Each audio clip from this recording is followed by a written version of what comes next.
राधे राधे दोस्तों, हरि हर। आज हम आपको पुतदा एकादशी व्रत की कथा सुनाने जा रहे हैं। तो युधिष्ठिर बोले, हे मधुसूदन, श्रावण शुक्ल पक्ष की एकादशी का क्या नाम है, सो कृपा करके मुझसे कहिए। श्री कृष्ण बोले, हे राजन, प्राचीन समय में द्वापर युग के प्रारंभ में महिष्मतिपुरी में महीजीत नाम का एक राजा राज्य करता था। उसके पुत्र नहीं था, इससे उसको राज्य से सुख नहीं मिलता था। बिना पुत्र के इस लोक और परलोक में सुख नहीं है।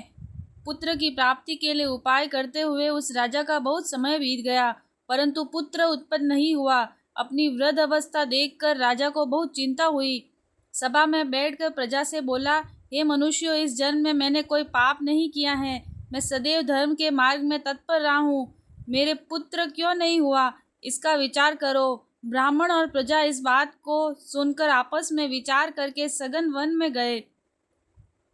वहां घोर तप करते हुए चैतन्य आनंदमय आरोग्य आहार रहित मन को वश में करने वाले क्रोध रहित धर्म तत्व के सब शास्त्रों में चतुर लोमस ऋषि को देखा। उनको देखकर सब प्रसन्न हुए और यथा योग्य नमस्कार किया। वे नम्रता पूर्वक आपस में कहने लगे, हमारे भाग्य में मुनीश्वर मिले हैं। उनको नमन देखकर मुनीश्वर बोले, तुम किस लिए आए हो, इसका कारण कहो, मैं अवश्य तुम्हारा हित करूंगा। हम सरीखे मनुष्यों का जन्म परोपकार के लिए ही है, इसमें संशय नहीं है। मनुष्य बोले, हम अपने आने का कारण कहते हैं, आप सुनिए। हम संदेह निवारण करने को आपके पास आए हैं। महीजीत नाम का राजा पुत्रहीन है।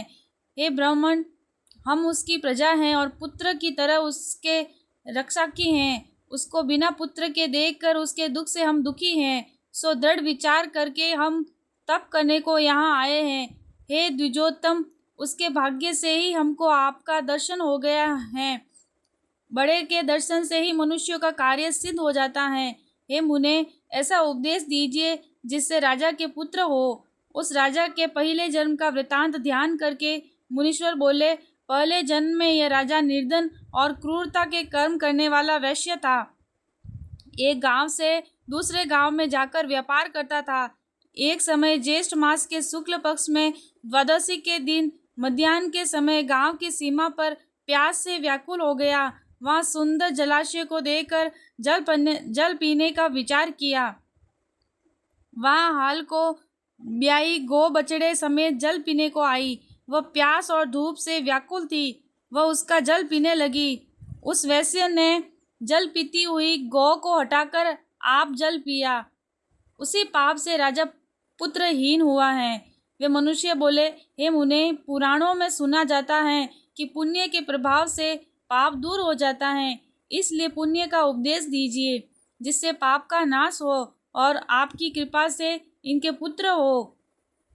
लोमस ऋषि बोले, श्रावण शुक्ल पक्ष में पुतदा नाम की एकादशी प्रसिद्ध है। उसका व्रत न्याय और विधि पूर्वक करो। रात्रि में जागरण करो। उसका निर्मल पुण्य राजा को दो। ऐसा करने से निश्चय राजा के पुत्र होगा। लोमस ऋषि के वचन को सुनकर और उनको प्रणाम करके प्रसन्न होकर सब अपने अपने घर चले गए। श्रावण आने पर सब लोगों ने राजा सहित श्रद्धा पूर्वक व्रत किया। द्वादशी के दिन अपना पुण्य राजा को दिया। पुण्य को देते ही रानी ने सुंदर गर्भ धारण किया। प्रसव का समय आने पर सुंदर पुत्र उत्पन्न किया। हे नृपश्रेष्ठ, इस प्रकार ये पुतदा नाम की एकादशी प्रसिद्ध है। इस लोक और परलोक का सुख चाहने वालों का इसका व्रत करना चाहिए।